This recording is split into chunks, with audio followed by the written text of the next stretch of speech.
नमस्कार दोस्तों, मैं कौशल बंधे राजीव गांधी शासकीय कला एवं वाणिज्य महाविद्यालय लोर में डिस्ट्रिक्ट मुंगेली में पदस्थ हूँ। दोस्तों आज हम आधुनिक भारत के अंतर्गत 1919 तक संगठित राष्ट्रवाद की प्रवृत्तियाँ के बारे में अध्ययन करेंगे। आधुनिक भारत के अंतर्गत 1919 तक संगठित राष्ट्रवाद की प्रवृत्तियाँ के बारे में अध्ययन करेंगे। दोस्तों चलिए दोस्तों आरंभ करते हैं। इससे पहले दोस्तों हम संगठित राष्ट्रवाद के बारे में बताएं कि संगठित राष्ट्रवाद क्या है। संगठित मतलब संगठन होना, एकजुट होना, और जो है राष्ट्रवाद मतलब होता है दोस्तों राष्ट्रवाद यानी अपने राष्ट्र से प्रेम करना। और अति राष्ट्रवाद, उग्र राष्ट्रवाद ये होता है दोस्तों कि सिर्फ अपने ही राष्ट्र से प्रेम करना और बाकी अन्य राष्ट्रों के विकास के विरुद्ध कार्य करना या उनके विकास को रोकना, ये होता है उग्र राष्ट्रवाद। लेकिन यहाँ आ रहा है दोस्तों राष्ट्रवाद। तो अब यहाँ राष्ट्रवाद के शब्द में यहाँ इस अर्थ यह है कि राष्ट्रवाद से आता है अपने ही राष्ट्र से प्रेम करना, स्नेह करना, अपने राष्ट्र के विकास हेतु प्रयास करना और बाकी जो है अन्य राष्ट्रों का विकास, इसके साथ साथ अन्य राष्ट्रों का भी कल्याण की बातें सोचना, इसको हम कहते हैं राष्ट्रवाद। तो दोस्तों इसमें यह हुआ था 1919 तक संगठित राष्ट्रवाद की प्रवृत्तियाँ। यहाँ तक दोस्तों इससे पहले हम आपको बता दें कि 1857 की क्रांति हुई थी। क्या हुई थी?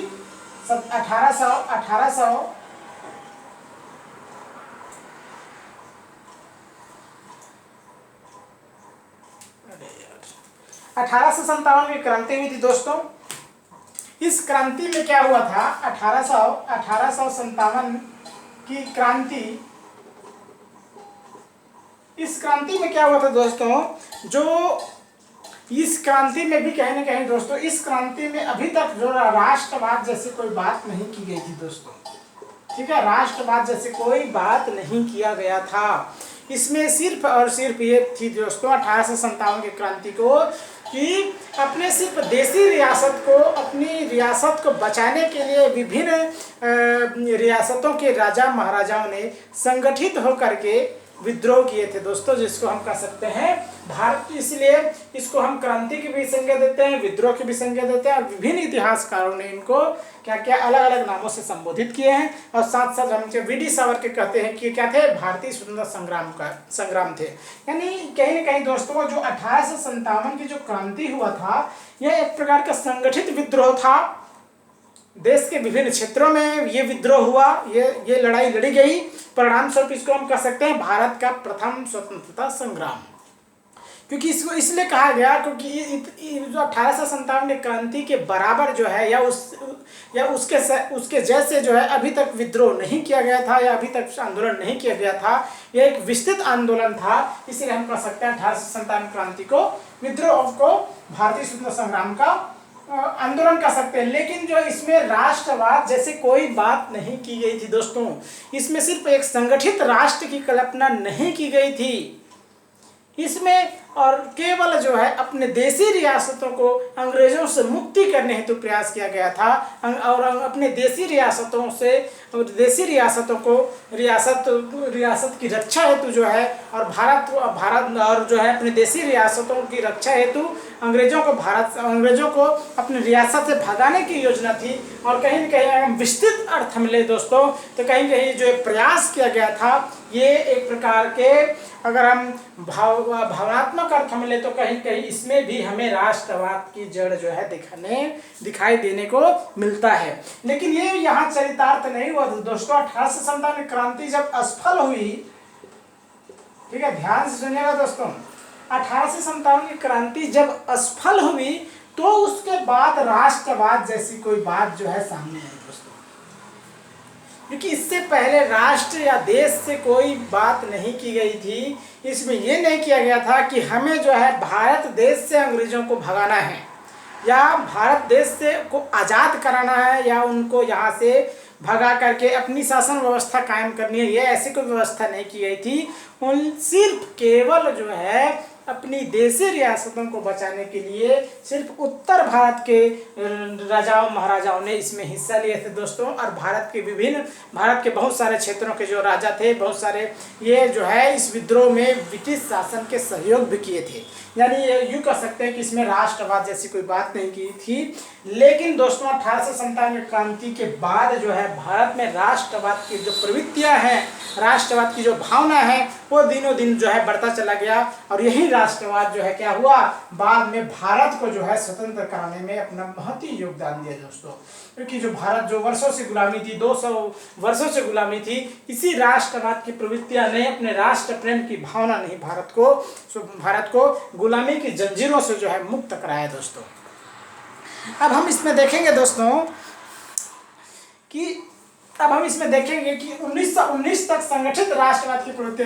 तो राष्ट्रवाद के कारण के बहुत सारे जो है राष्ट्रवाद ये आरंभ कहाँ से हुआ दोस्तों, तो राष्ट्रवाद की जो पृष्ठभूमि है ये मैंने आपको बताया कि ये राष्ट्रवाद की प्रवृत्तियां जो है 1857 की क्रांति से ही छिपा हुआ था।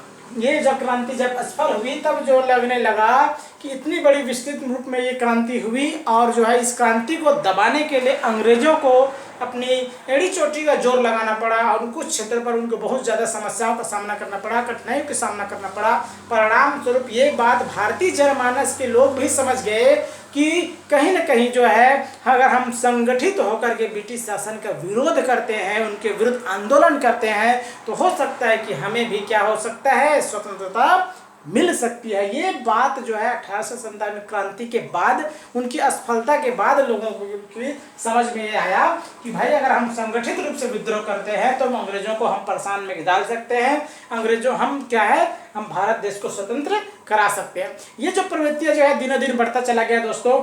उसके बाद जो है 1857 क्रांति के बाद दोस्तों 1885 में क्या हुआ, भारतीय राष्ट्रीय कांग्रेस की स्थापना हुई दोस्तों। भारतीय राष्ट्रीय कांग्रेस की स्थापना, ध्यान से सुनिएगा दोस्तों। 1885 में क्या हुआ दोस्तों, भारतीय राष्ट्रीय कांग्रेस की स्थापना हुई। इस भारतीय राष्ट्रीय कांग्रेस ने भारत में व्यवस्थित रूप से राष्ट्रवाद की बात की, एक राष्ट्र की कल्पना किया, और इसी भारतीय राष्ट्रीय कांग्रेस ने क्या किया, इनके ही नेतृत्व में भारत को क्या है, स्वतंत्रता मिली। इससे पहले दोस्तों हम देखेंगे, हम आरंभ से लेकर 1919 तक संगठित राष्ट्रवाद क्या क्या जो है, राष्ट्र के लिए क्या क्या संगठन स्थापित किए गए, क्या क्या प्रयास किए गए, और किस प्रकार जो है राष्ट्रवाद की भावना जो है उनमें बलवती हुई, किस प्रकार उनमें हम राष्ट्रवाद की भावना देखने को मिलता है, ये सारी बातों का दोस्तों हम अध्ययन करेंगे।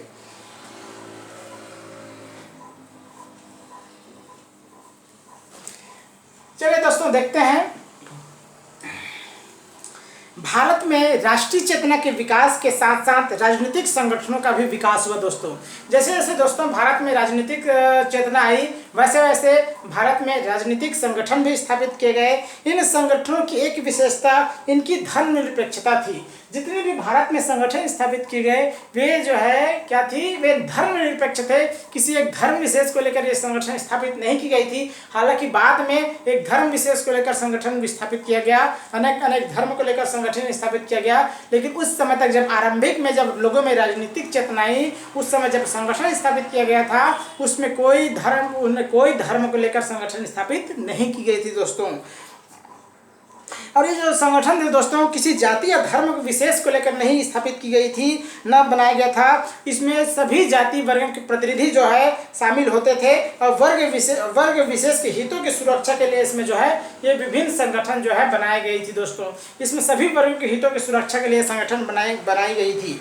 1885 में भारतीय राष्ट्रीय कांग्रेस की स्थापना के पूर्व, ये 1885 में दोस्तों भारतीय राष्ट्रीय कांग्रेस की स्थापना हुई थी। इसकी स्थापना से पहले विभिन्न संगठन जो है भारत में स्थापित की जा चुकी थी। अब ये जो राजनीतिक संगठन उनमें जो है अब ये जो राजनीतिक संगठन स्थापित की गई थी, ये राष्ट्रवाद की भावना से प्रेरित थे।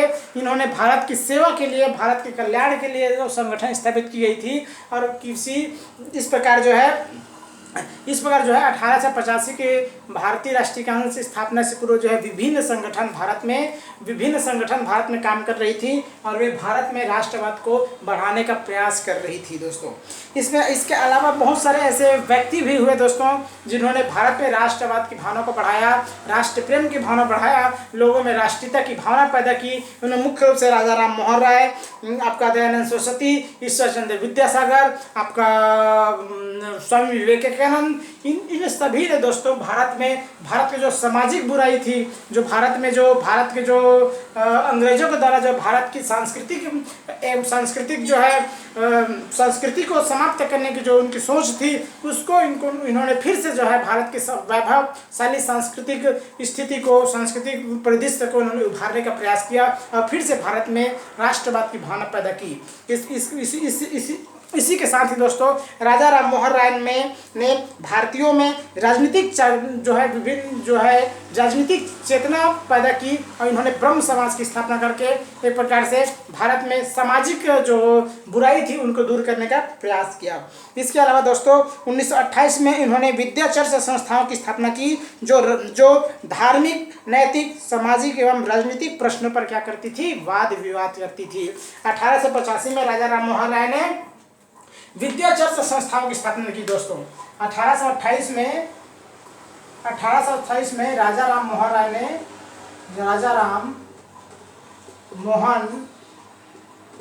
राय ने दोस्तों विद्या चर्चा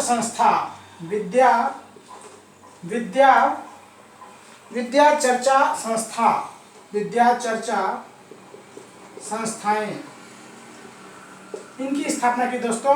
अब ये जो संगठन थे इन्होंने जो है विभिन्न सामाजिक, राजनीतिक एवं सांस्कृतिक जो है प्रश्नों पर ये वाद विवाद करती थी। इस प्रकार की अन्य सभी विभिन्न राजनीतिक संस्थाएं भी समय पर जो है स्थापित की गई, जिन्होंने राष्ट्रीय चेतना को जगाने का भरसक प्रयास किया और इन्होंने राष्ट्रीय चेतना की भावना को अब इनके संगठनों के माध्यम से लोगों में राष्ट्रीयता की भावना पैदा हुई, राष्ट्रवाद की भावना पैदा हुई और जो है इन्होंने भारत में अपनी संगठन के माध्यम से भारतीयों की जनता की सेवा करने, भारतीयों की जो है भारत की कल्याण के लिए कामना किए और इनके प्रयासों से जो है भारत को कहीं न कहीं एक प्रकार से नव जागृति और राष्ट्रीयता की भावना जो है इनके संगठन के माध्यम से पैदा की गई दोस्तों। अब हम देखेंगे दोस्तों कि 1885 के भारतीय राष्ट्रीय कांग्रेस की स्थापना से पूर्व जो है क्या क्या विभिन्न संगठन जो है भारत में विभिन्न जो है राजनीतिक संगठन जो है भारत में राष्ट्रवाद की भावना को बढ़ा रही थी या राष्ट्रीयता में अपनी योगदान दे रही थी, इसके बारे में हम अध्ययन करेंगे दोस्तों। तो जो पहला संगठन है दोस्तों वो है लैंड होल्डर्स सोसाइटी। पहला संगठन है दोस्तों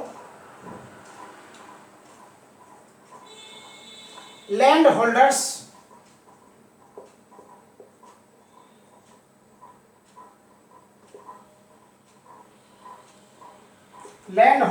सोसाइटी।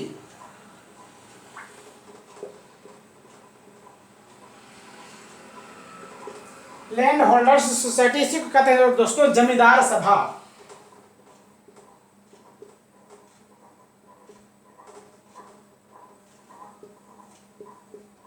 इसे क्या कहते हैं, जमींदार सभा। लैंड होल्डर्स सोसाइटी इसे कहते हैं दोस्तों जमींदार सभा।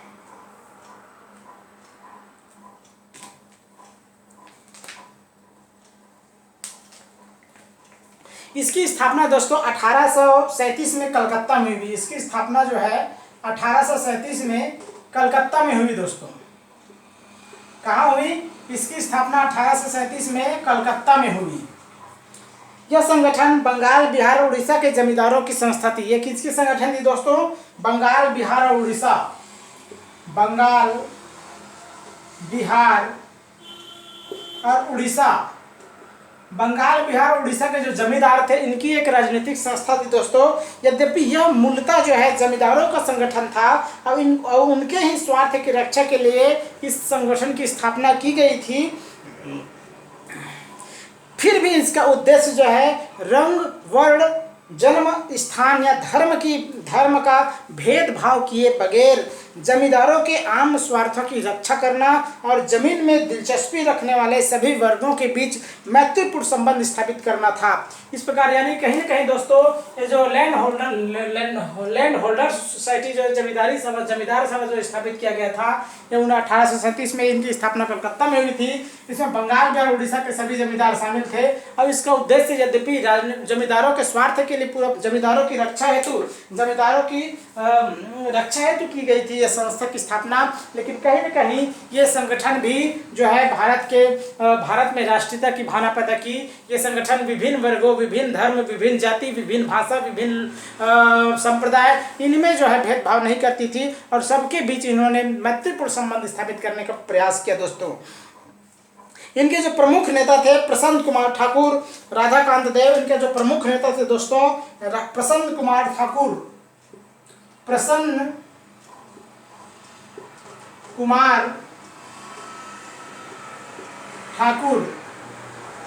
इनके जो प्रमुख नेता थे दोस्तों प्रसन्न कुमार ठाकुर, इनके जो प्रमुख नेता थे दोस्तों प्रसन्न कुमार ठाकुर, आपका राधाकांत देव,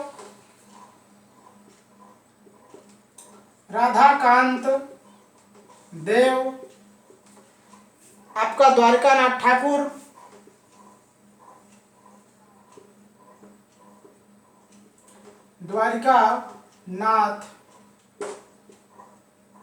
ठाकुर, ये जो सभी ये इनके क्या थे, इनके प्रमुख सदस्य थे दोस्तों।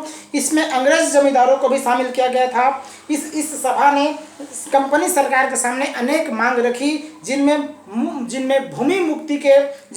मुक्त भूमि के अधिग्रहण को बंद करना, अदालतों में बंगला भाषा का प्रयोग करना, अदालती खर्चों में कटौती करना, भारतीय श्रमिकों को मॉरिशस ले जाने पर प्रतिबंध लगाना इत्यादि महत्वपूर्ण जो है इनके द्वारा प्रयास किया गया। दोस्तों इनके द्वारा मांग की गई। इसने अपनी गतिविधियों को भारत तक ही सीमित नहीं की, बल्कि लंदन में भी इन्होंने अपने प्रतिनिधि जॉन काफर्ड को नियुक्त किया। दोस्तों इन्होंने जो लैंड होल्डर्स सोसाइटी ने सिर्फ भारत में ही इन्होंने भारत में राष्ट्रीयता की भावना को प्रयास नहीं किया, भारत की कल्याण की बातें नहीं की, बल्कि इन्होंने लंदन में भी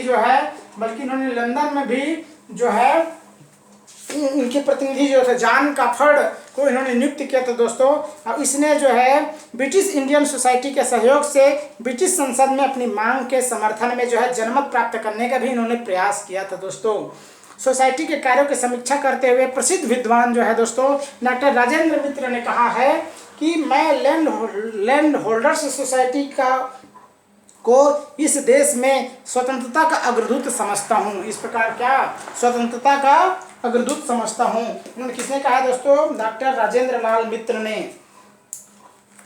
डॉक्टर राजेंद्र लाल मित्र ने कहा है दोस्तों कि मैं लैंड होल्डर्स सोसाइटी को इस देश का में स्वतंत्रता का अग्रदूत समझता हूँ, स्वतंत्रता का अग्रदूत, ठीक है, समझता हूँ। इसने लोगों को अपने अपने अधिकारों के लिए वैधानिक तरीके से लड़ने की कला का पहला पाठ पढ़ाया और उन्हें सिखाया कि किस प्रकार पुरुषार्थ के साथ अपने वादों के लिए दृढ़ता से आवाज़ उठानी चाहिए और अपना मत प्रकट करना चाहिए।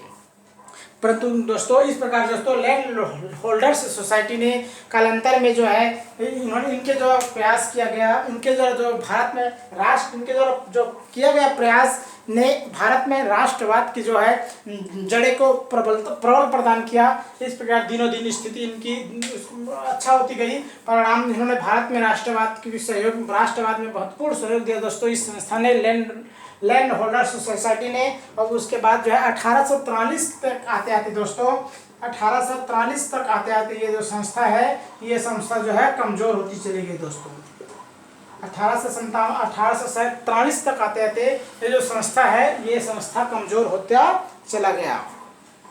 अगला संस्था है दोस्तों आपका बंगाल ब्रिटिश इंडिया सोसाइटी। अगला संस्था है, दूसरा संस्था दोस्तों बंगाल ब्रिटिश इंडिया सोसाइटी। दूसरा बंगाल ब्रिटिश इंडिया सोसाइटी।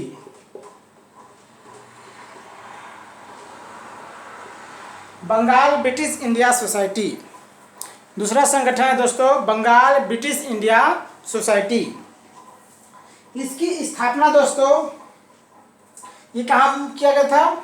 ये बंगाल में स्थापित किया गया था दोस्तों। और इसकी स्थापना जो है 1843 में हुआ था। 1843 में इसकी स्थापना हुई थी। कहाँ हुई थी दोस्तों? ये बंगाल में इनकी स्थापना हुई थी दोस्तों। अब इसमें इस संगठन में भी दोस्तों भारतीयों के साथ साथ गैर भारतीयों को भी शामिल किया गया था दोस्तों। इस संगठन में भी भारतीयों के साथ साथ जो है गैर भारतीयों को भी शामिल किया गया था। इसमें भी दोस्तों भारतीयों के साथ साथ गैर भारतीयों को शामिल किया गया था। इस सभा के अध्यक्ष भी एक अंग्रेज जॉर्ज थॉम्पसन थे दोस्तों। इस सभा के जो अध्यक्ष थे, इस सभा के अध्यक्ष थे जो अंग्रेज थे दोस्तों, जॉर्ज थॉम्पसन। जॉर्ज थॉम्पसन ये जो थे दोस्तों ये अंग्रेज थे और इस सभा के अध्यक्ष थे। ये एक उच्च वर्ग यह है दोस्तों जो जॉर्ज थॉम्पसन थे एक उच्च मध्यम वर्गीय जो है संस्था थी। ये जो संस्था थी दोस्तों एक उच्च मध्यम वर्गीय संस्था थी। इसका उद्देश्य अंग्रेजों के अधीन भारत के लोगों की वास्तविक अवस्था के विषय में जानकारी प्राप्त करना और उसका विस्तार करना था। यानी इनका संस्था का उद्देश्य कहीं न कहीं दोस्तों इस संस्था का उद्देश्य था कि जो भारत की जो वास्तविक स्थिति है उसको लोगों के सामने उजागर करना एवं उनके कल्याण हेतु जो है कार्य करना। इसके अलावा दोस्तों इसके अलावा एक ऐसे शांतिमय और कानूनी साधनों का प्रयोग करना था जिनसे जनता की उन्नति हो, उसके न्यायपूर्ण अधिकारों का प्रसार हो और सभी वर्गों के लोगों के हितों की जो है उन्नति हो। यानी कहीं न कहीं दोस्तों इस जो है बंगाल ब्रिटिश इंडिया सोसाइटी 1848 में जो स्थापित की गई थी, ये संस्था भी कहीं न कहीं भारत में राष्ट्रवाद को बढ़ाने का प्रयास किया। यानी भारत के कल्याण की बातें की और जो है कहीं न कहीं इस संस्था के माध्यम से भारत का कल्याण ही हुआ दोस्तों। उसके बाद ये संस्था दोस्तों धीरे धीरे जो है 1846 तक आते आते कमजोर होता चला गया दोस्तों। इसके बाद अगला संस्था है दोस्तों आपका तीसरी संस्था है आपका British Indian society. British Indian society, British Indian society. British Indian society इसकी स्थापना दोस्तों 1851 ईस्वी में लैंड होल्डर्स सोसाइटी और बंगाल ब्रिटिश इंडियन सोसाइटी का विलय कर जो है 1852 ईस्वी में एक नई संस्था ब्रिटिश इंडियन सोसाइटी की स्थापना की गई दोस्तों। 1852 ईस्वी में इसकी स्थापना हुई थी। ध्यान दीजिए दोस्तों 1852 ईस्वी में इसकी स्थापना की गई थी और किसको शामिल करके? ये लैंड होल्डर्स सोसाइटी और बंगाल ब्रिटिश इंडियन सोसाइटी इस दोनों को शामिल करके दोस्तों इसकी स्थापना यहाँ की गई थी। इस दोनों को शामिल करके ध्यान दीजिएगा ब्रिटिश इंडियन सोसाइटी की स्थापना 1851 ईस्वी में, ध्यान दीजिएगा 1851 ईस्वी में लैंड होल्डर्स सोसाइटी जो इनकी स्थापना कलकत्ता में जो की गई थी और बंगाल ब्रिटिश इंडियन सोसाइटी की स्थापना जब बंगाल में की गई थी। ये दोनों संस्था जब कमज़ोर होना आरंभ हुआ, जब इनकी संस्था कमज़ोर होती चली गई तो इस दोनों संस्था को मिला करके एक नई संगठन बनाई गई जिसका नाम रखा गया ब्रिटिश इंडियन सोसाइटी और इनकी स्थापना की गई 1852 में दोस्तों। इसमें जो है इस संगठन में दोस्तों दोनों संस्थाओं के सदस्यगण और नेतागण इसमें शामिल हुए। इस सभा में भी भूमिपतियों का ही प्रभाव था। यद्यपि इस संगठन में दोस्तों भूमिपतियों का ही प्रभाव था परंतु इसने कुछ उदारवादी प्रयास भी किए। 1853 ईस्वी के चार्टर के नवीनीकरण के समय एक स्मरण पत्र पेश कर भारतीय प्रशासन के जनतंत्रीकरण और उनमें भारतीयों के प्रतिनिधित्व की इन्होंने मांग की थी दोस्तों। इसके अलावा 1856 ईस्वी में इसने पुनः केंद्रीय और प्रांतीय प्रशासनों में प्रतिनिधित्व की मांग की। कहीं न कहीं दोस्तों इन्होंने प्रशासन में भारतीयों को शामिल करने के लिए इन्होंने प्रयास किया और इन्होंने प्रयास किया और साथ साथ इन्होंने प्रतिनिधित्व भी करने का प्रयास किया। इसके अलावा 1857 से 1857-59 के दौरान इसकी गतिविधियां मंद पड़ गई। फिर भी ये उन्होंने बाद में फिर भी इन्होंने क्या किया, अपना कार्य जो है करती रही। बंगाल में यह सबसे प्रमुख राजनीतिक संगठन थी। ये जो बंगाल में भी इनकी जो संस्था स्थापित की गई थी दोस्तों, बंगाल में ये जो बंगाल ब्रिटिश इंडियन सोसाइटी, ये सोसाइटी जो है बंगाल की सबसे बड़ी सोसाइटी थी, यानी सबसे बड़ी संगठन थी। इसकी शाखाएं बंगाल के बाहर भी खोली गई थी। 1870 ईस्वी के बाद इसका प्रभाव जो है कम पड़ गया और 1880 ईस्वी तक यह बंगाल के कुछ संपन्न जमींदारों के पारिवारिक जो है संगठन बनकर रह गया। यानी कहीं न कहीं दोस्तों ब्रिटिश इंडियन सोसाइटी जिनकी स्थापना 1852 में किया गया था, इस संगठन ने भी भारत में जो है महत्वपूर्ण कार्य किया, भारत के लोगों को जोड़ने का प्रयास किया, भारत के आम जनता को राजनीतिक अधिकार दिलाने का प्रयास किया। इस प्रकार कहीं न कहीं दोस्तों यह संगठन जो है एक प्रकार से भारतीयों के लिए बहुत बड़ा कार्य किया दोस्तों। इसके अलावा अगला संगठन है दोस्तों मद्रास नेटिव एसोसिएशन। चौथा संस्था है दोस्तों Madras native association.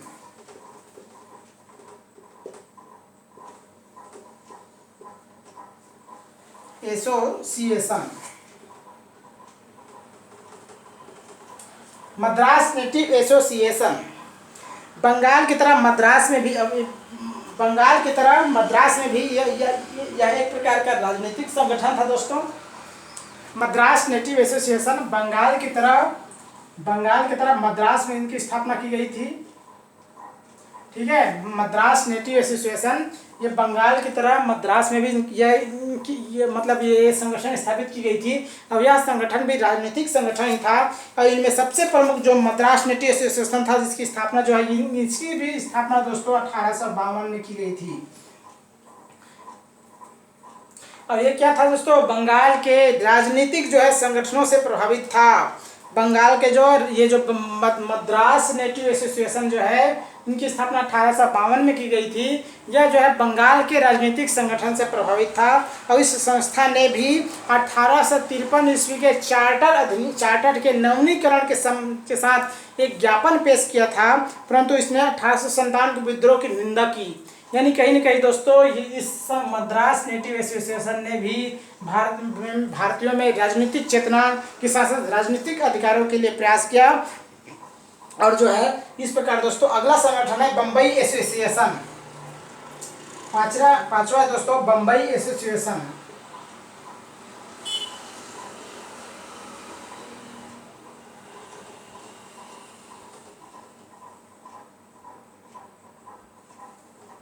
Bombay association इसकी स्थापना दोस्तों 1852 में भी की गई थी। 1852 में ही की गई थी। और इसमें बम्बई के विभिन्न जाति और धर्म, धनी, व्यापारी एवं मध्यम वर्ग के सभी के व्यक्ति इसमें सम्मिलित रूप से शामिल हुए थे दोस्तों। प्रारंभ में इस संस्था ने भी 1857 ईस्वी की निंदा किया, किंतु बाद में 1857 ईस्वी के पश्चात व्यापारियों और मध्यम वर्ग पर लगाए गए अतिरिक्त करों के बोझ ने इन्हें अंग्रेजों के विरुद्ध कर दिया। और उन्होंने भारतीयों में क्या किया, फिर से राजनीतिक चेतना पैदा करने का प्रयास किया। और इन्होंने भारतीयों से संबंधित अनेक प्रश्नों जैसे भारत में सिविल सर्विस की परीक्षा कराने, सरकारी पदों पर भारतीयों की नियुक्ति करने, सरकारी आर्थिक जो है नीतियों के संबंध में अपना प्रतिवेदन सरकार के समक्ष पेश करने, इन सभी मांगों के लिए प्रयास किया। इस संस्था ने लंदन के ईस्ट इंडिया एसोसिएशन एवं भारत के अन्य सभी संगठन से संपर्क कायम कर भारतीयों के हितों के लिए क्या किया, सरकार के समक्ष जो है निरंतर जो है मांग रखती रही दोस्तों।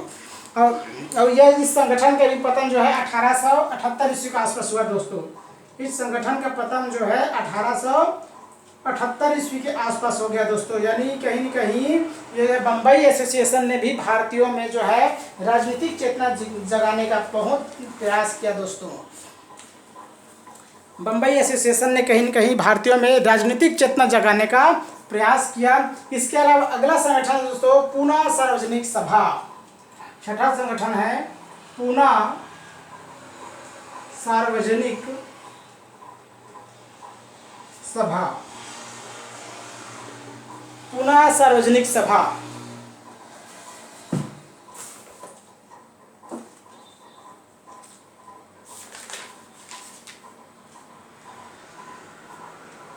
इसकी स्थापना दोस्तों 1870 में हुई थी। कहाँ हुई थी दोस्तों? इसकी स्थापना 1870 में हुई थी और कहाँ हुई थी दोस्तों? पुणे महाराष्ट्र में। इसकी भी स्थापना 1870 में हुई थी दोस्तों और कहाँ हुई थी? पुणे महाराष्ट्र में। अब इस संस्था का उद्देश्य और इनकी संस्था, इस संस्था के जो संस्थापक थे दोस्तों महादेव गोविंद रानडे। इस संस्था के संस्थापक था महादेव गोविंद रानडे। इन्होंने दोस्तों इस संस्था की स्थापना की थी। अब इस संस्था का उद्देश्य था जनता में राजनीतिक चेतना का जागरण करना एवं महाराष्ट्र में समाज सुधार करना। कहने के दोस्तों पुणे सार्वजनिक सभा ने भी भारतीयों में राष्ट्रीय चेतना की पैदा किया। अब इन्होंने जो है जनता को अपने अधिकारों के प्रति जागृत किया और साथ साथ सरकार के उद्देश्यों से भी जनता को परिचित कराया और उनकी जो है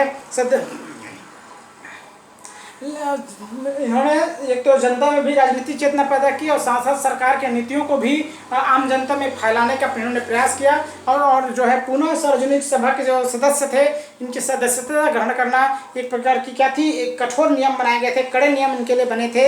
इस संस्था ने प्रारंभ में स्थानीय समस्याओं की तरफ जो है अपने ध्यान जो है शासन का ध्यान आकृष्ट किया, किंतु बाद में इसने राजनीतिक मामलों को भी उठाना जो है आरंभ कर दिया। दोस्तों संगठन ने भारतीय राजाओं एवं ब्रिटिश सरकार के साथ संबंध स्थापित करने, सेना में भारतीयों और यूरोपीय सिपाहियों के संबंध, ब्रिटिश संसद में भारतीयों को प्रतिनिधित्व दिलाने इत्यादि की जो है अनेक मांगे इन्होंने जो है ब्रिटिश शासन के समक्ष जो है पुणे सार्वजनिक सभा के माध्यम से ये मांगे रखी गई। दोस्तों बम्बई प्रेसिडेंसी में राजनीतिक चेतना जगाने में इस संस्था का बहुत बड़ा योगदान था। दोस्तों बम्बई प्रेसिडेंसी क्षेत्र था, इन क्षेत्रों में पुणे सार्वजनिक सभा का बहुत बड़ा योगदान था दोस्तों कि वहाँ इन्होंने इस संस्था ने बम्बई में राजनीतिक चेतना पैदा की। इस प्रकार जो अनेक संगठन जो है दोस्तों भारत में जो है 1919 तक पहले जो है स्थापित की गई थी। अब इन्होंने जो है भारत में राष्ट्रवाद की प्रवृत्तियां, राष्ट्रवाद को जगाने का भरसक प्रयास किया और भारतीयों को सामाजिक आर्थिक के साथ साथ राजनीतिक अधिकार दिलाने का भी इन्होंने प्रयास किया। इसके अलावा अगला संगठन है दोस्तों Indian national conference. Indian national conference 7वां संगठन दोस्तों Indian national conference.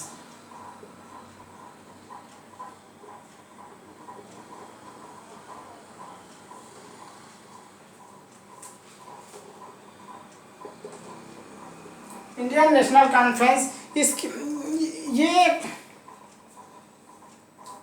Indian national conference क्षेत्रीय स्तर के अतिरिक्त समस्त भारत के लिए एक राजनीतिक संगठन की स्थापना की आवश्यकता जो है दोस्तों बहुत दिनों से आम जनता को महसूस की जा रही थी। आम जनता ये महसूस कर रहे थे कि क्षेत्रीय संगठन के अलावा एक प्रकार का एक राजनीति जो है पूरी तरह इंडिया में एक ऐसे संगठन स्थापित की जाए, इसके लिए बहुत दिनों से आम जनता ये कमी महसूस कर रहे थे। दोस्तों इस दिशा में कुछ प्रयास भी किए गए थे, जैसे लैंड होल्डर्स सोसाइटी, आपका ब्रिटिश इंडियन एसोसिएशन, लेकिन ये नाकाम रहा।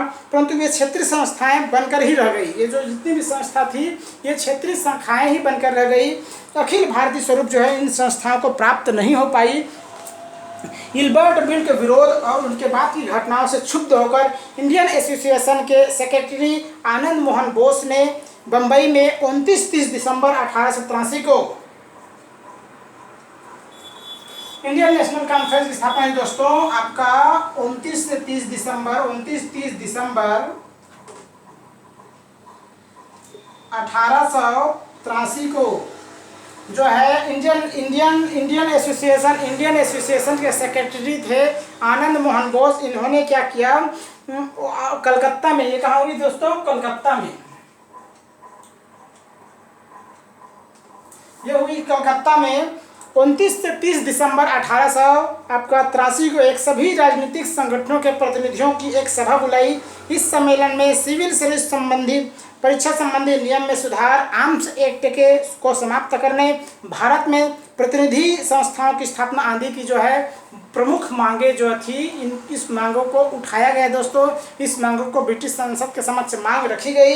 इस प्रकार पहली बार जो है विभिन्न राजनीतिक संगठनों को एक सूत्र में बांधने का प्रयास जो है इनके द्वारा किया गया, आनंद मोहन बसु के द्वारा दोस्तों। आनंद मोहन बसु के द्वारा, बसु या बोस के द्वारा दोस्तों एक प्रकार से ये है विभिन्न राजनीतिक संगठन को आपस में बांधने का इनके द्वारा प्रयास किया गया। और इस संगठन के माध्यम से जो है, और इस संगठन के माध्यम से जो विभिन्न राजनीतिक संगठन थे उनको आपस में, विभिन्न राजनीतिक संगठन के उनके प्रतिनिधियों को आपस में इन्होंने 29-30 दिसंबर 1883 को कलकत्ता में आमंत्रित किया। और जो भारत के जो मेन मुख्य जो मुद्दा थी, मुख्य जो समस्याएं थी, उस समस्याओं को दूर करने हेतु इन्होंने ब्रिटिश सरकार के समक्ष मांग रखी। इस प्रकार दोस्तों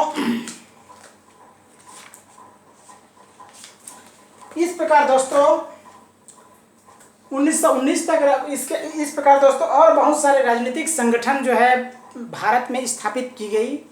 इस संगठन ने कहीं न कहीं जो है भारत में राष्ट्रवाद की भावना को बलवती प्रदान किया, राष्ट्रवाद की भावना को इन्होंने बढ़ाने का प्रयास किया। इसके अलावा समय समय पर जब जो है लोगों को विभिन्न संगठन की स्थापना की कमी महसूस की गई, इस संगठन ने कहीं न कहीं जो है आपस में संगठित विभिन्न जो है राजनीतिक के जो नेता थे, विभिन्न जो जमींदार थे, विभिन्न जो राजा थे, इन्होंने इनके प्रयासों से संगठन स्थापित की गई।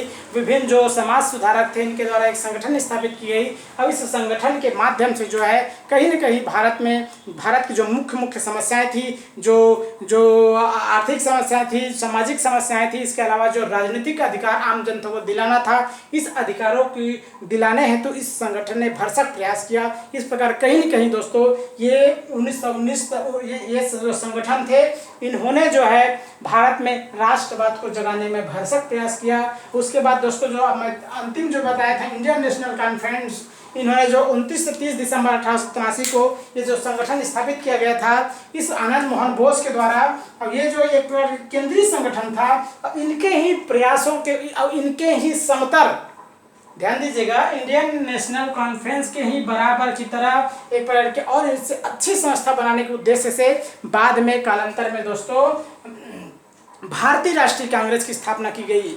1885 में। ठीक है, ध्यान दीजिएगा दोस्तों, इंडियन नेशनल कॉन्फ्रेंस के तर्ज पर ही, इनके ही आधार पर जो है एक क्षेत्रीय संगठन के स्थान पर अब आम जनता, अब जो है देश के विभिन्न राजनीतिक दलों के नेता ये समझने लग गए कि क्षेत्रीय संगठन से ये भारत में जो है सुधार नहीं आ सकता, राजनीतिक अधिकार की प्राप्ति नहीं हो सकती। अब हमें भारत में एक विस्तृत जो है एक केंद्रीय लेवल का एक पार्टी की स्थापना करना होगा। और कालांतर में इसी के परिणति जो है कालांतर में इंडियन नेशनल कांग्रेस यानी भारतीय राष्ट्रीय कांग्रेस की स्थापना जो है 1885 में की गई दोस्तों, बम्बई में। ये दोस्तों ये आपका, तो दोस्तों अगला वीडियो में हम अब देखेंगे कि 1885 का भारतीय राष्ट्रीय कांग्रेस। धन्यवाद दोस्तों, नमस्कार, थैंक यू।